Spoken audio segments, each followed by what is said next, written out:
Naghahanap ako ng litid ng baka.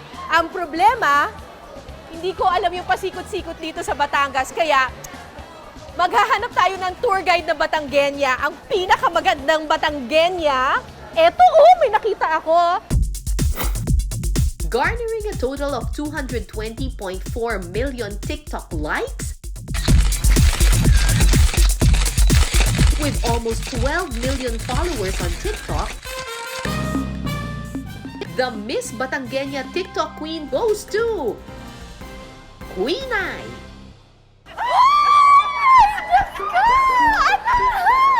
Kaganda nila! Naku po, hindi naman nga ako. Mas maganda ko kayo. Ay, ano ga? Siyempre, kasama ko at ituturo ako dito sa Batangas, ang sikat na vlogger, napakagandang bata ni Re. Nere? Nere? Nere! Diyos ko ba? Si Queen Ay. Hi, Hello! Queen Ay. Ang hinahanap natin ay litid ng Litid. baka. Ay, naku. Saan ba yung doon, litid dito ba? litid na baka. Salamat po, ah. Salamat po. Ay, doon.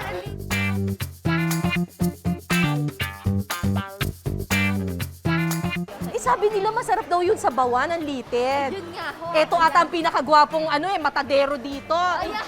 Ikaw ba si Kuya Rex? Nako! Naghahanap po kami ng litid ng baka. Meron po ba? Sulit eh. Saan? Mahawak pa. Ay, are ho. Ito na Litid na are. O yung puti lang. Ganyan. Ganito, ganire. Yan, ganyan. Tapos, Tapos, pahaba na. Pag pag ganito, Okay na, kamay nyo kamay ka daw. Ay, naputol! Ay, naputol! Ayun! Yan, litid din Ay, yan. litid are. Ito na. Ano ang mga litid? Ano Parang siyang taba. Ano? Parang taba. Oh. Actually, akala ng mga tao yung litid daw ay mataba, pero actually, hindi mataba talaga siya. Ma-collagen siya. Collagen. Oo. Ayan, oh. Kapal. Lagi pong sinasabi na kapag kumain ka daw ng litid, para daw nakakabata. Akala ng mga tao kasi mataas sa kolesterol or mataas sa taba. Kasi daw mayaman sa collagen. Parang nakakatakam naman ang mga putahing may litid ng baka. Okay, tikman na natin itong bustek. Bulalo na bistek.